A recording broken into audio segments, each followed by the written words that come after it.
Enter the crib. Your strike back sit rep starts in 3, 2, 1. Wait, do we go on 0?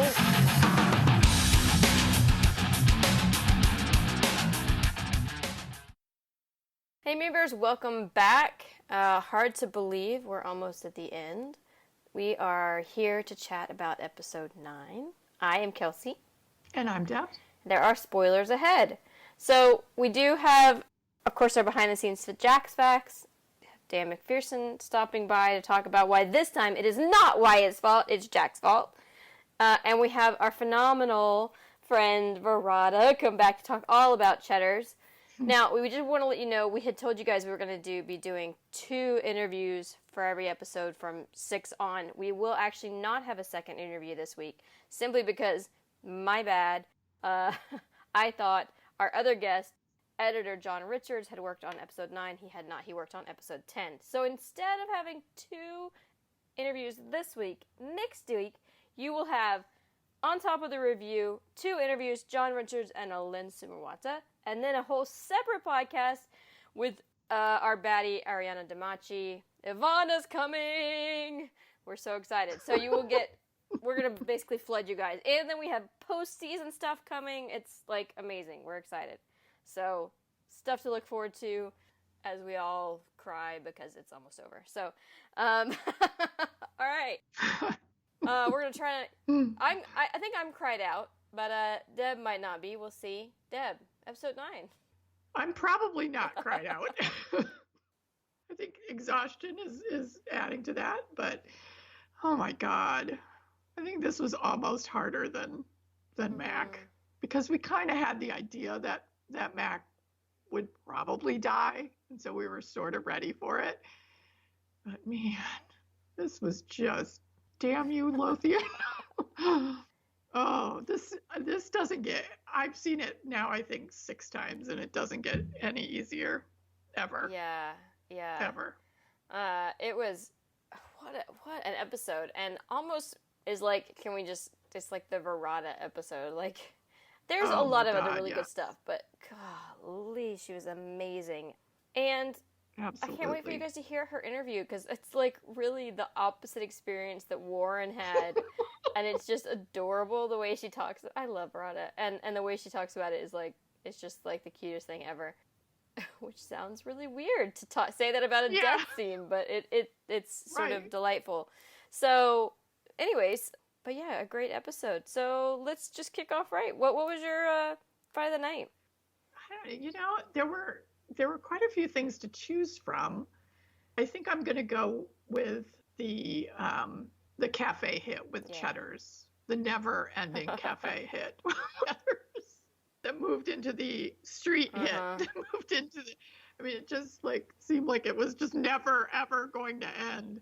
But it was nice. I mean, I hated that Chetters was out there by herself, but it was cool to see her instincts so good, and to see her read that whole situation correctly, and to have had the forethought to sort of set it up that she was in one location when she really wasn't, and she had learned enough to almost survive that, but she had.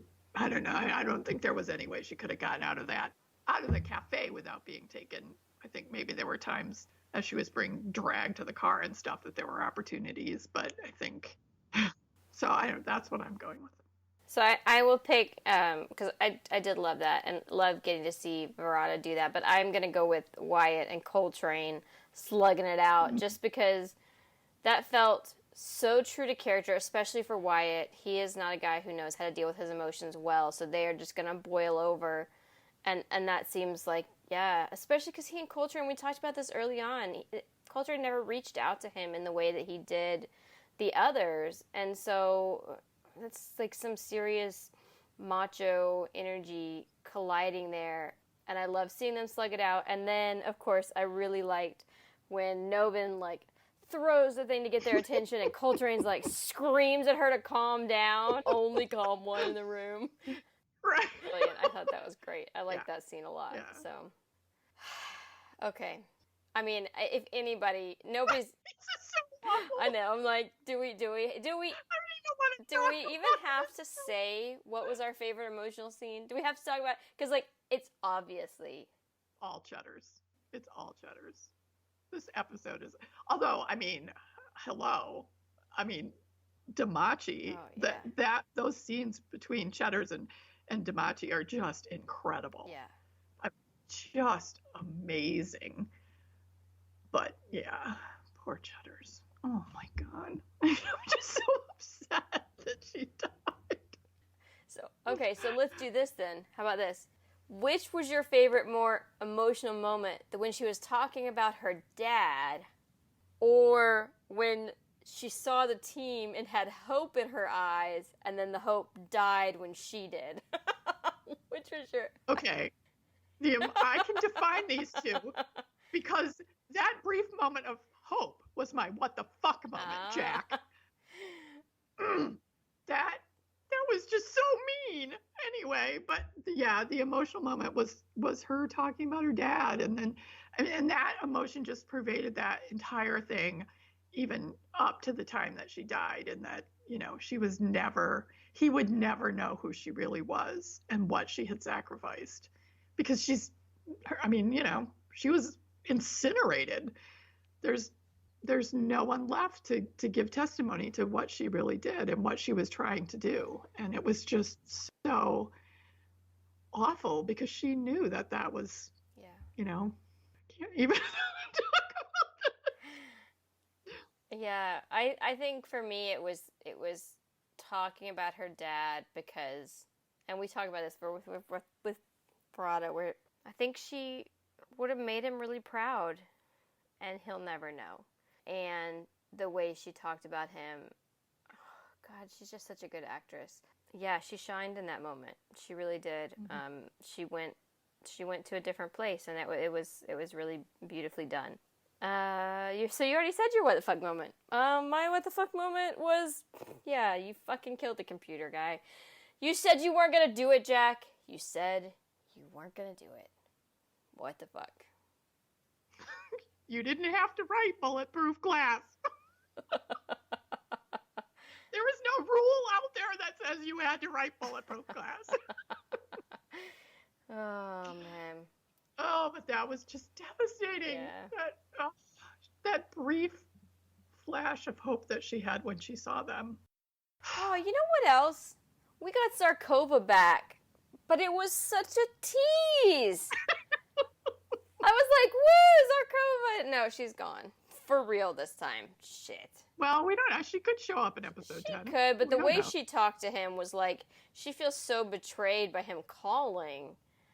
Right. That I don't even, I had this in my head that, like, they were going to get together in the end, and now I'm like, that is not a woman who wants him to find her. And that made me sad. So that felt like a bit of an unnecessary fuck you from... Right. And, we don't even have any way to believe that she would survive that. Yeah. Because the level that she would have to go to get the information that they needed is going to be such exposure for her. But I think, the love that she obviously had for those guys. Yeah. Okay. All right. God damn. So, predictions for the series finale. I don't know where they go from here. I mean, there's no one left who can back them up. There's no one who knows what's going on. They don't even have the information anymore. So how do they overcome that? And you've still got Damachi out there too, who's it doesn't seem like their way out just disappeared. And they're all in such bad places now. I mean, Wyatt is in, he's gone from not wanting to kill people who are sort of innocents to really wanting to connect with killing people and looking them in the eye. And then when he killed that CIA mole, I mean, he was ruthless about it, but he didn't look in his eyes. Yeah. He's like, he's over it. Yeah. He now is a stone cold killer. Don't say that. Not about my Wyatt. Yeah, no, they're all... At least he's still alive, my Chetters I is know. dead. And Novin, I mean, you know. Oh, God, having to see That Chetters. watch. I had to watch it You act happen like that. when you're right And there. and know that it you know, Yeah, probably happened because she reached out to you. yeah, That's what they're thinking, yeah, you know. yeah, off the So- cliff. That's my prediction. They're going off the cliff, and what better way to end the series than them all going fucking batshit crazy? I don't know. Yeah, it's a lot. Somehow I don't think we're getting that sort of. We were all so prepared for Scott and Stonebridge to die, and then we got that great feel-good ending, and I don't think we're getting No, that it this doesn't time. feel like it. So, I guess we'll see. All right, well, that's it for Ep 9. We're keeping it short today because we're still a little speechless. Coming up, Jack Lothian's behind-the-scenes facts. Hear from Dan MacPherson, and then Varada. Woohoo! We've got Overwatch. Jack's facts coming in. All right, guys, we are back with your episode 9, our second to last behind-the-scenes facts from Jack Lothian. The receptionist at the hotel is Trevor Puckle, our ace second assistant director, who's been with the show since Shadow Warfare. Aside from being a fantastic human being, Trevor is known for wearing a different Beatles t-shirt every day. Where does he get them from? How big is his wardrobe? Some mysteries aren't meant to be solved.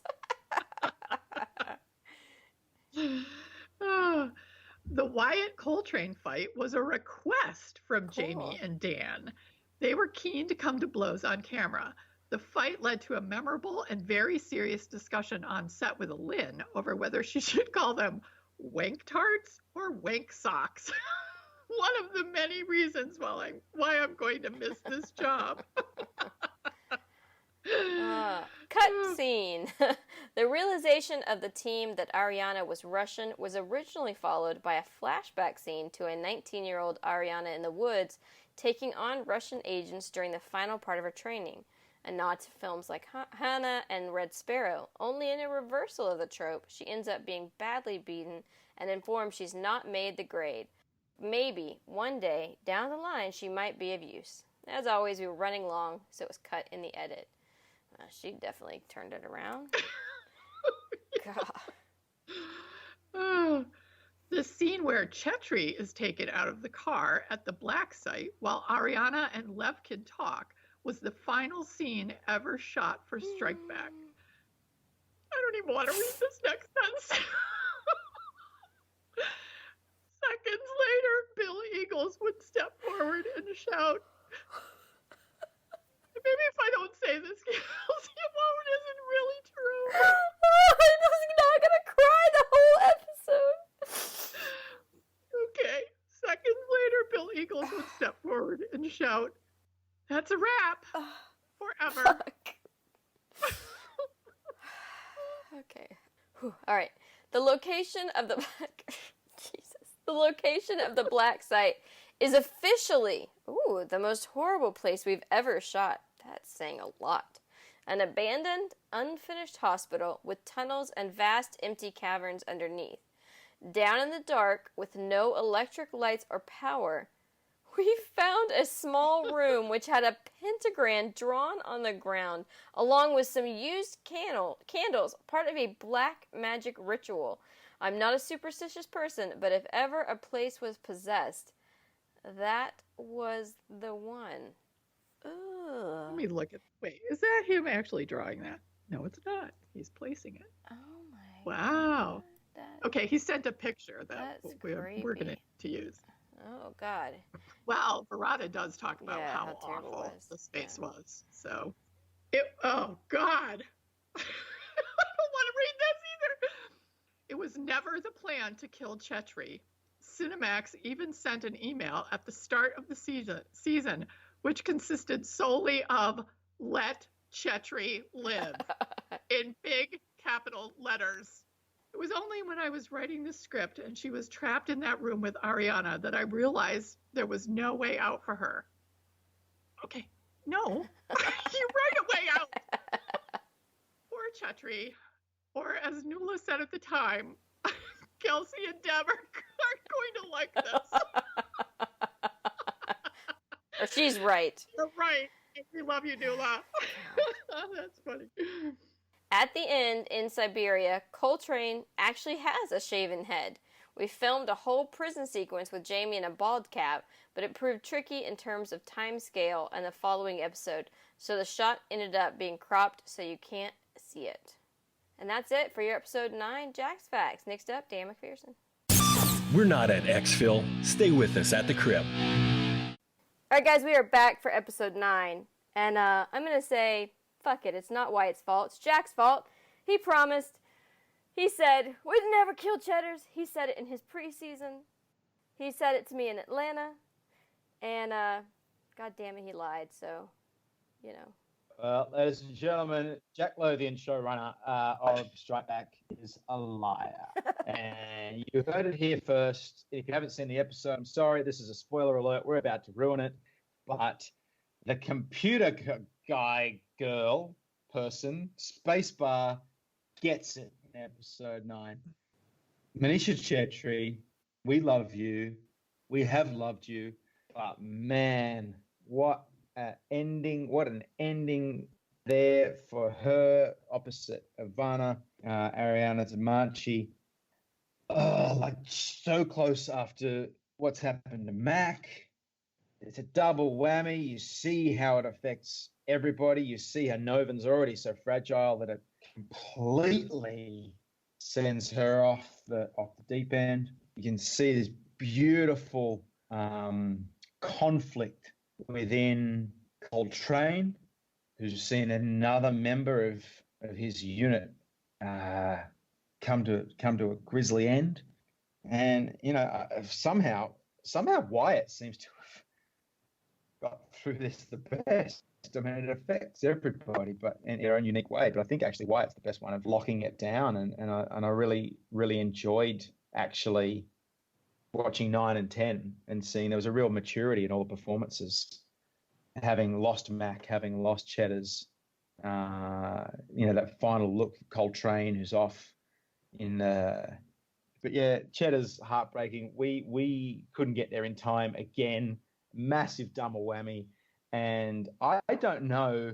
I kind of like a little twist that Wyatt's taken in this final couple of episodes, which is the complete opposite to how he was at the end of last season, where he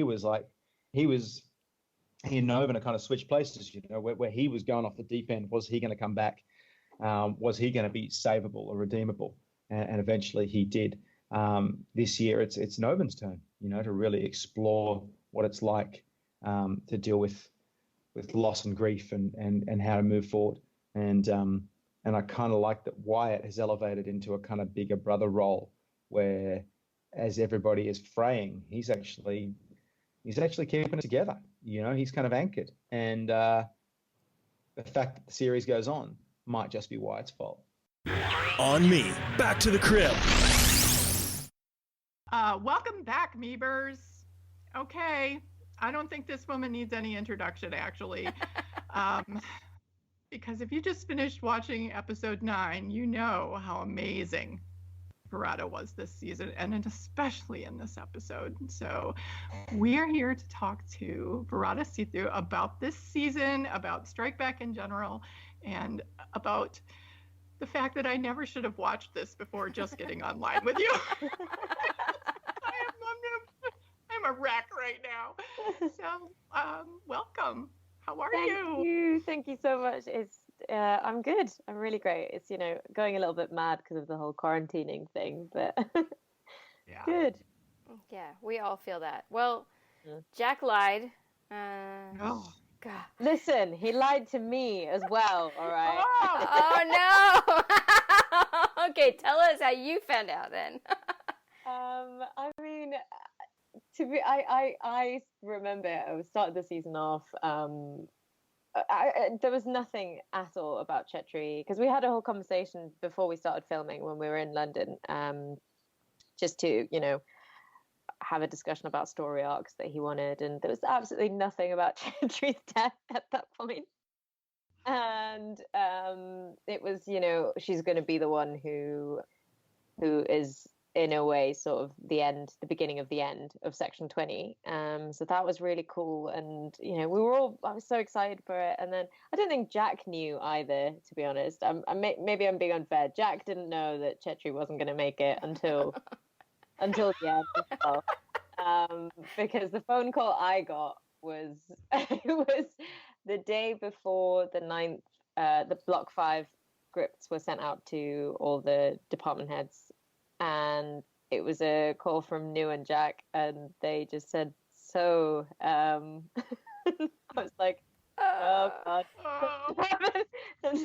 And he was like, I tried really hard I tried to think of, you know, something to get you out of there, but I was writing it, and it just got to the point where it was like, do you know what, this kid isn't going to make it out of there. And so he actually had no idea either until and then I found out, and at that point I was sort of excited, actually. I just thought, oh, I've never had a chance to die on screen before. That's exciting. Thanks, Jack. I think they were expecting some kind of, you know, I don't know, another kind of reaction, but they were like, we're so sorry, and I was like, no, man, I've had a great time. You know, it's cool. So yeah, it came as a surprise to everyone, I think. And over the next, and he said, it's up to you if you want to tell people about it, or you know, whatever. And I just thought, I'm going to keep it quiet. And then over the next few days, I just kept having like little messages from head of departments. Like Fraser sent me a message that's just of the emoji with the little sweat face.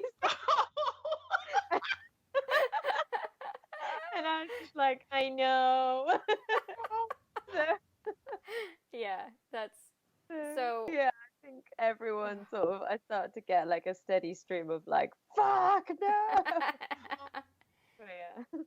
It was hard. I think in your performance, it was phenomenal. Oh my God. Thank you. Amazing. And I think we were like you in that moment of like hope. They're there. They got there. We're not going to see it happen. And then it was like, no. It was I think that's what I'm more angry with him about, was that he gave you, there were, through that episode, there were so many little things where she had hope. And he just, so cruelly. Jack has a real knack for that. That last minute, oh my God, they're here. And that bulletproof glass, I just wanted to smack him. I'm like, that was so cruel. He's got a real knack for hanging that carrot just in front of you, and then then he's going to take it away. So it was beautifully written. I could not have asked for a more moving. It was. I couldn't have asked for a better death if I had to die. It was beautiful, and it was an absolute pleasure to perform that as well, because it was so simple. It was just me and Ivana, who is, by the way, phenomenal, and she made that whole process so easy for me. We had a little rehearsal beforehand, and then during, because where we were filming is really funny, actually. John Jones, in John's episode of the podcast, he mentions, there's this abandoned hospital that we filmed the bomb site in, and it literally sent a shudder down my spine, because that was exactly where we filmed the scene, Chetri's scene as well. It was just in the downstairs sort of basement kind of thing. And I think I speak for everyone that those, oh my God, those few days that we were filming, it was just horrendous. It was so cold, and there is something about that place that drains every ounce of happiness or hope that you have in your body. So, you know what? It sort of did half the job for me in terms of acting. But Ivana was an absolute delight. She was sort of like the only thing that kind of gave me energy, because she was able to, we were able to joke about it and laugh about it and then get back on it. And it was, appreciated having her, you know, on screen, obviously to work opposite, but as well off, like just when we were hanging out in the green room, just being able to not be dragged down by the weight of the whole scene. Because you're supposed to have an element of hope, I think, in that scene. You're not supposed to feel like, I was so aware of not wanting to play it as if she's resigned, as if, you know, that is sure. No one should be able to guess that that's going to be the end. And yeah, because actually during filming, that kind of happened. The first couple of days were fine. They were absolutely fine. The first day was when we filmed. He's the baddie who beats me up. I can't remember the character's name. Oh my god! But so with the first day we filmed the bit where I'm getting beaten up and tortured, and then the second day we filmed, I think, the first half of the interrogation, and then the second half. So the second day was actually the most intense. That's the one where the camera was facing me, and I had to do the whole monologue about the dad and all of that. And I gave it everything. But by the time it was the third day, it's just that location, that sort of that speech and everything. And thankfully the camera wasn't on me, it was on Ivana. But, you know, it's so hard to fight the feeling in yourself, because you've relived that, you're living that trauma again and again, to not just feel like, oh, I know I'm going to die, I've accepted it now. And I had a discussion with Jamie about it afterwards, because I was beating myself up, because I just couldn't bring myself to get to that point again on the third day. And Jamie said, you know, it's like, well, I've died quite a few times on TV now. And he said that's just something that happens, actually, because, you know, your body kind of comes to terms with the fate before it happens on screen. So it's really hard to keep, you know, pulling that out again and again. So I'm so glad it turned out okay. But I remember on that third day, I sat next to Jack behind the screens, and I just said, Jack, I'm so sorry. I can't get it up today. I'm so sorry. And his response was, and this is how you know when you know, you were maybe subpar. His response wasn't, no, you were brilliant. It was, well, you know, they'll probably be able to edit around that a bit. Oh It was great. It was fucking brilliant. It made me up, actually. He was just like, it's fine. All the camera stuff, all the camera was on you yesterday, so it's all good. We got everything. Oh, He's God. amazing. Yeah. It was an ordeal filming it. It was an ordeal watching it. Oh my god, it was so emotional. I just feel like from like episode 5, all we've done is cry. It's really really interesting what Mac's death did to all of us, not just as the team, because obviously, you know, as actors, it sort of fucks you up a bit, because Warren is such a dynamic person on set, and he is such a big personality that when that person's not there anymore, because he left, he wasn't there for block 4 rather. So for 3 weeks we were Warren free on set, and Warren free zone. It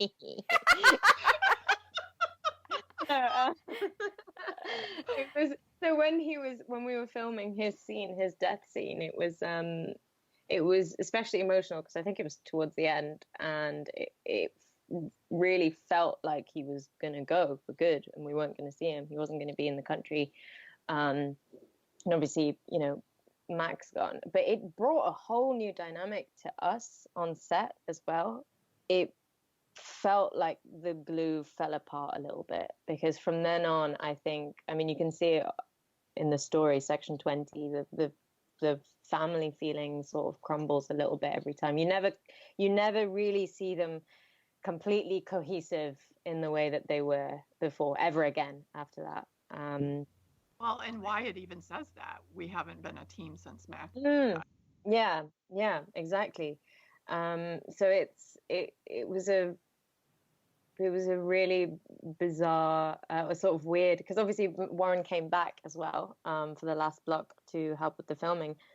He did some shadow directing, and not having him,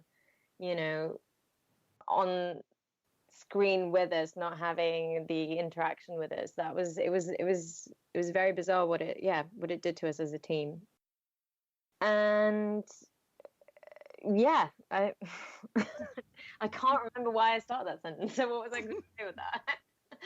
I guess the journey as a team, and what that sort of brought Chetri as well, because I don't think you see Chetri composed ever again after Mac's death. She is, in my head anyway, constantly scrambling to keep herself together and keep the team together and get the mission done. But it's, how do you recover from a loss like that, from your team, but also a loss in terms of what your mission was? Because essentially, they failed their mission. They were supposed to get hold of Imperia. They lost Imperia, and then they were supposed to stop this terrorist attack. They couldn't. Imperia gets deployed. The terrorist attack happens, and then it's like it's their worst nightmare. Every single worst case scenario that could happen just kept playing out one after the other,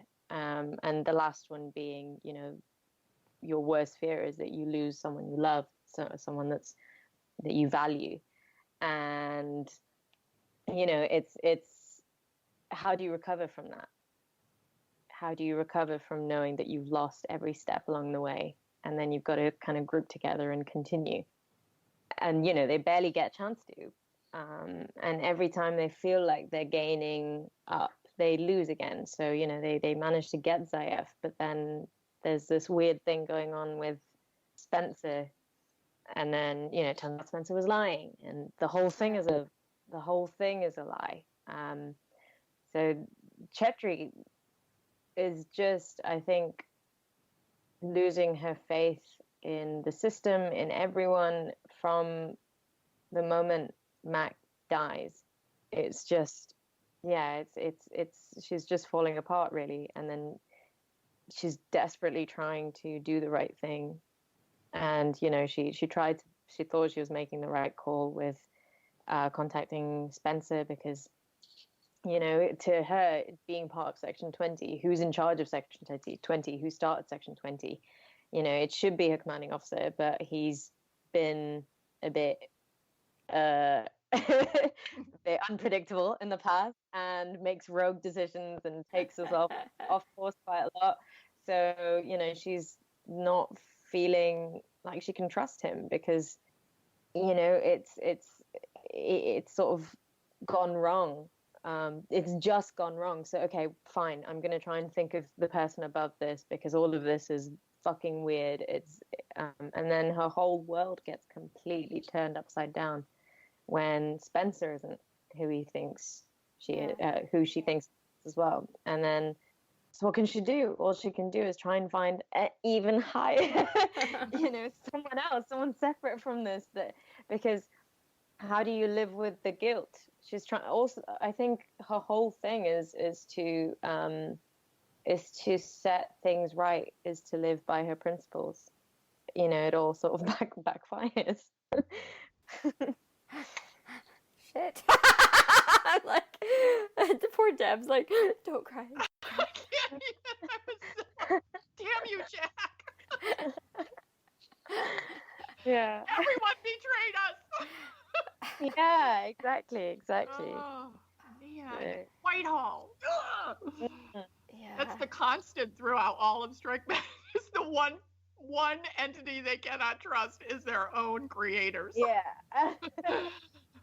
Yeah. So no, she's just own. accurate. Jack. Yeah. Whitehall. Yeah, exactly. Well, I mean, it really is. It makes for a phenomenal scene. I think, both you and Warren got to do some really incredible. You hate to see your favorite characters die, but if they're gonna go out, to get to see it be this, like, I don't know, just to see you dig so deep, and the like thing about they've been a bad influence, like, oh, the way your face changed, I was like, oh my god. And I think Dan mentioned in his interview how much, I don't know, just this season he was like, V's been amazing, like, you're fighting, your everything is just stepped up so much. It's been incredible. Yeah, it's been an absolute blessing. I'm so proud of this season, and everyone, Dan as well. I mean, there's that scene in episode 7, I think, between Elin and Dan, where they're sort of having to confront the pain and the loss of Mac, and so it's when Wyatt has just taken a bullet, and you think that it's fine, it's the vest that took the bullet, and what Noven's fear is that she was going to lose him, really, but none of them can really say that. They can't face up to it, and they've got this beautiful, painful confrontation, and they both acknowledge their pain and their loss without verbally doing it, and it's that's a beautiful scene, and they did it brilliantly. I mean, they are exceptional. Episode 10 as well is just the cherry on the cake. Is incredible. So yeah, I'm immensely proud to be part of this season, and that scene was just an absolute gift of a scene. I think that was something that Fraser said as well, because I still didn't get the script the next day. The head of departments got it before we did, and so Fraser sent me that little emoji, and then I said, "Is it a good death?" And he said, "Yes, very, very good." So I was so excited to see it, and it was beautiful. And it's when the writing is that good, it is easy. It's actually easy to work on that and to build something from that. I mean, the relationship with her dad, it felt so natural. It made sense. It made perfect sense to me. That whole monologue as well. It was like, well, of course, it's just so beautifully written. The fact that she hasn't talked to her dad in 10 years, that broke my heart, because in that moment, obviously, she knows that she's never going to talk to him ever. But reflecting on, in a way, Chetri and her dad are like two sides of the same coin, really. They're both just very principled, and they stand by their principles, and they're stubborn. And there's a lot of love and respect from her, even when she's talking about, he did non-violent. He didn't do, he did sit-ins, and he left his job, and she's, it's coming from a place of real love, even if they fell out and haven't spoken to each other, and they're the same person, really. And everyone has, well, maybe not everyone, but you like, I feel like there's that kind of connection that you see in your parents. You see yourself in your parents, and you both hate them and love them for it. And it's that moment where it's boiled down to, and she's sort of, I think, in some ways having, it's what she's doing is almost a tribute to him, because she's saying, what I'm doing does make a difference. What I'm doing is going to make I was trying to make the world a better place with what I was doing. I was trying to show, I'm always standing by my principles, just like you stood by your principles, and I'm trying to make the world a better place. And that was what it is. So I thought it was so beautifully written. Oh, Deb. I can't take it anymore. I have to tell you that when she was killed, and then the whole place is obliterated, through that whole speech, as she's talking about her dad, and we kind of know she's going to be killed, all I kept thinking was, He'll never know. That's exactly what I was just thinking. She can't tell him. Oh! Yeah, he'll never know what she did. Yeah. That you never know that, she was, that she almost got it. She almost did the right thing, She almost succeeded in that. Well, she did do the right thing. She did. Yeah. She destroyed. Nobody has it now. So. Yeah. Exactly. Wow. It's just so good. Again, that's what I mean. Like I couldn't even be mad about it. Okay, we'll be mad for you.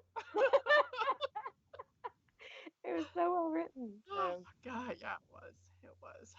It was, but it's still a lie, Jack. It was still a lie. And so he had made a joke in our preseason chat about the guy from the raid, because he knows Deb and I are quite fans of Joe Taslim from the raid. And he was like, oh, when that guy from the raid is on, and we were like, yeah, whatever. So in episode 8, when the guy from the raid, not that one, but a different one shows up, I had like sent him like a ha ha ha, like I'm like dying laughing, the guy from the raid really showed up. And then I sent him exactly what I sent you, which was just like, oh no. Oh no. Yeah. That made me cackle. I just got a message. I think the last message I got from you was, okay, well, we'll be in touch when we see episode 9. And then like nothing for weeks and weeks, and then just, oh no. I was like, okay, there you go then. It's so good, but it hurts. Okay, so let's talk about something happier. I want to know about, because we see you do a lot more of the fighting this year, which is really cool. So I guess, can you talk a little bit about, like the training and how it felt to get to do more of that this year? Not dying. Oh my God. It was amazing, because that was one of the things I asked for this year when Jack gave us like a wish list of what we want from the last season. I said I'd love for Chetri to have just a badass scene, and for her to get to go undercover. And obviously she gets to dress up and go undercover for Haim's party. But there was actually there in the original script and in the, they filmed it and everything, there was a fight, I think in episode 1 even, at the paper factory. And it was amazing. It was so much fun being able to work with the stunts team, and just like training again and again. I just thought, I get to be an actual action hero. This is cool. I don't have to be spacebar all the time.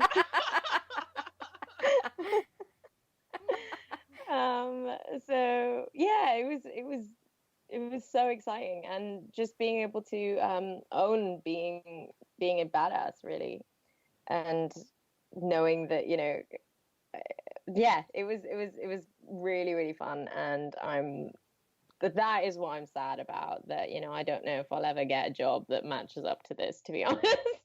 After this, I don't know if there'll be anything that is as exciting with explosions and guns and fights, and yeah.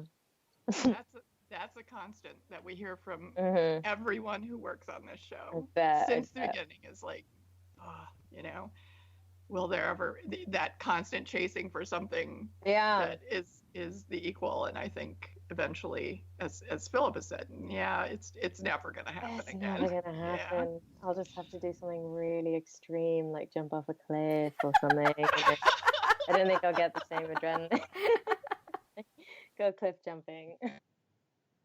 So we've heard a lot about, backing this up, not episode 9, but and I don't even remember what episode it was anymore, but we've heard a lot about that car park scene and how difficult it was. So I can tell, just if you people could see her, she's just head in hands. So what was your take on that? Because you even got to get shot too. Yeah, I did. Oh God. I feel like we got there, and it was, none of us had any idea how much of a toll it was going to take until I think we were filming, and I was like, fuck, it's a long day. It's been a long day. And someone was like, dude, like, it's just been an hour. We've not. Oh God. I was like, oh my God, this is what we're going to be doing the whole day. Because it's exactly what Mike said. It was so noisy, and I mean, we were soaked to the bone. It was like constant water like the whole time, and this when you're that wet and just exhausted, and I've got this rucksack that's like 10 kilograms that I'm carrying on my back, and I'm like,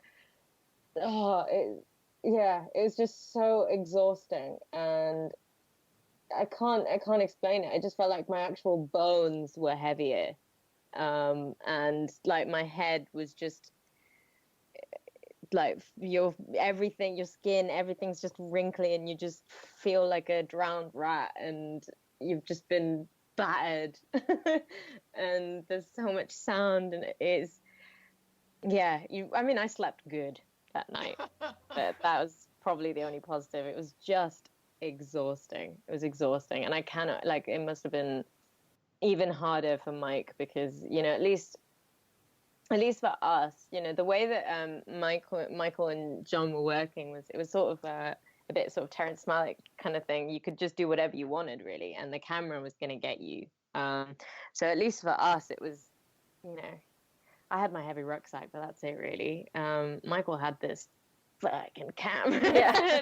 He's got to actually, get the important bits and catch the important beats and in this rain and be, really have a focus on the minutia of stuff that's happening around you. Whereas for us, it's like, okay, I've got to get from point A to B and look scared doing it, and look like you kind of know what you're doing. That's sort of it. Like that's just my focus. That becomes your narrow focus. But yeah, it was exhausting. So yeah, but you know what? I felt that for me personally, the Block 5, that dungeon was even more exhausting, I would argue, because it was relentless. And I remember like that day when we finished, like every single person was just like, oh my God, I'm so glad we're out of here for like 2 days. Because it just, you couldn't, because you didn't see sunlight. You didn't see sunlight from the moment you got there until you left, because it would be dark by the time you left. So it's just, phew. Yeah. So was that also your last day of filming? No. Okay. No. I had a week off, and then I had my last day of filming was actually the scene where I'm getting dragged from the back of the car to the dungeon. That was my last day, but it was great because I was able to go away for a little bit and then come back, and everyone was on set actually that day because everyone had just finished filming something, so I was able to end it with everyone. Yeah, that was really beautiful and emotional, but yeah, it was good fun. The whole thing was good fun. Yeah. So we have kind of been amazed at how many of like the little behind the scenes facts that Jack share are about like the terrible history of the places that you guys shoot, and like this one has ghosts, and this one someone died in, and this one a lot of people died in, and I'm like, that's got to be like, because I do think places have like an energy, right? Yeah, that's got to be like take a toll. So I want to know, what was your most fun day that you would say, or fun scene or whatever in your full 2 years? Let's talk about the lighthearted. What was the like best that wasn't you dying?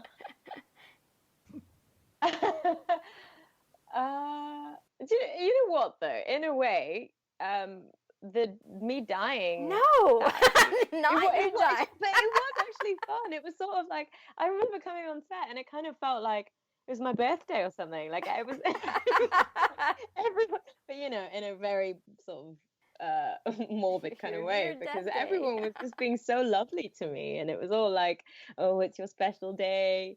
But I found it really, really touching actually, because there were so many people that were, Bidis was just like, I could come in and, I'll fight him off and we can make a run for it. And then even the driver, when he dropped me off, was just like, just let me know, I'll be your getaway car. Just let me know, and you can just like get up and leave, and then I'll drive you home. And Armory said, oh, we tried to slip you a little gun under the table, and it was a really, really sweet day, to feel like everyone had your back, like everyone had Chetters' back.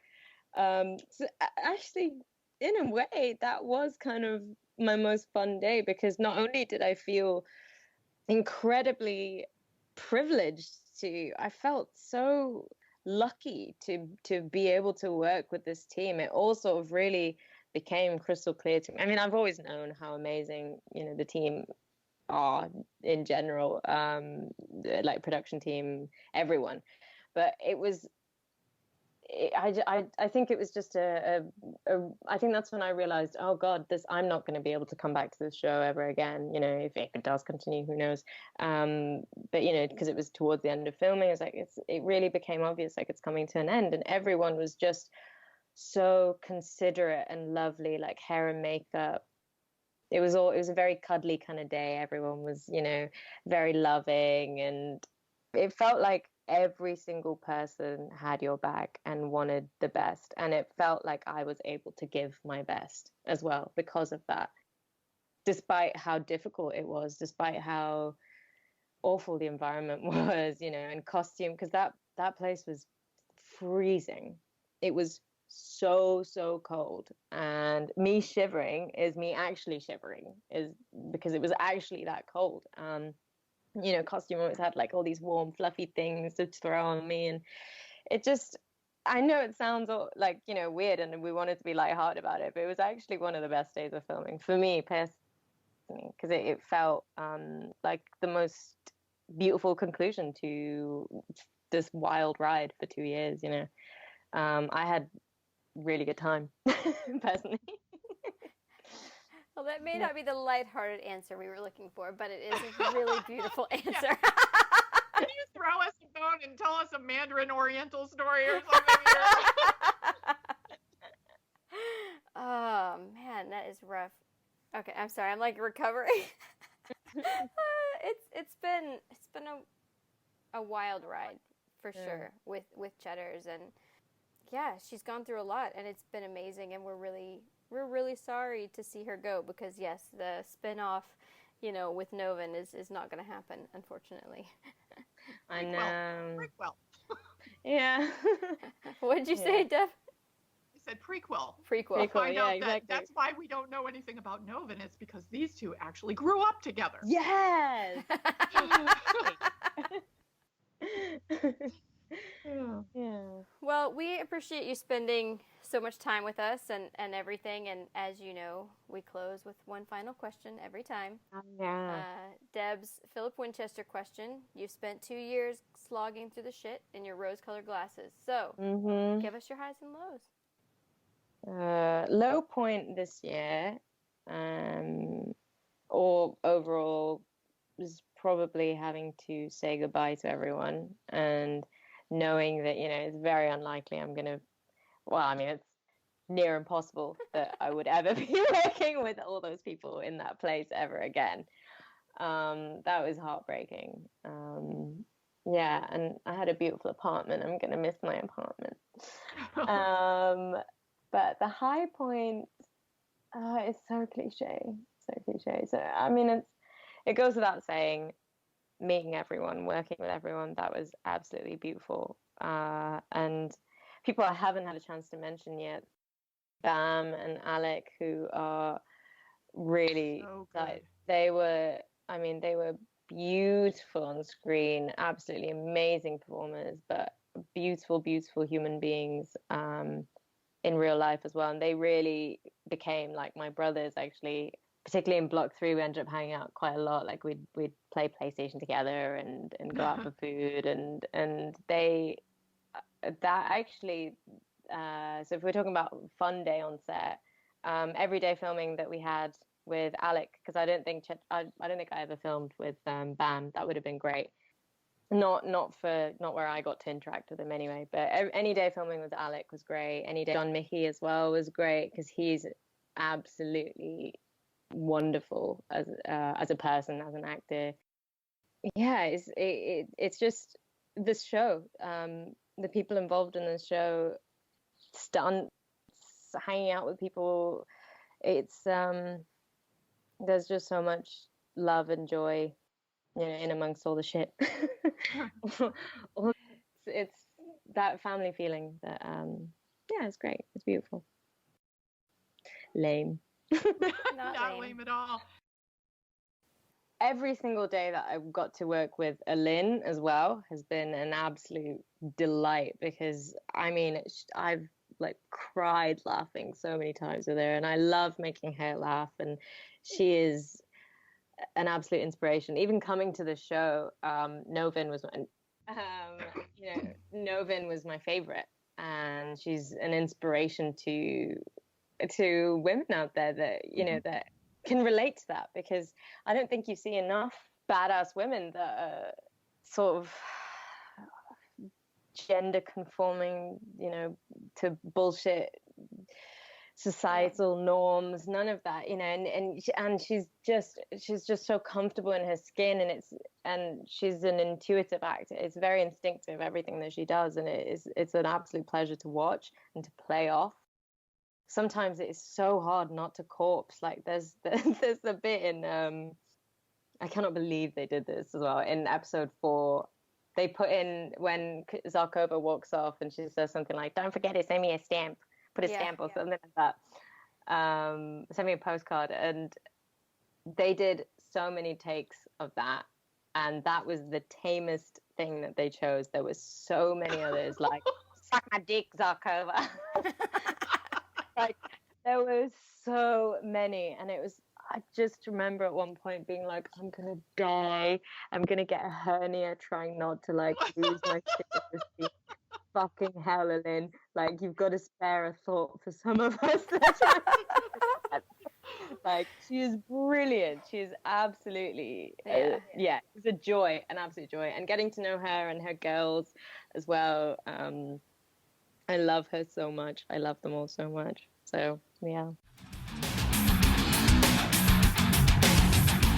Thanks, and tune in next week for another Need to Know session at the Crib. Follow us on Twitter @StrikebackCrib. Out.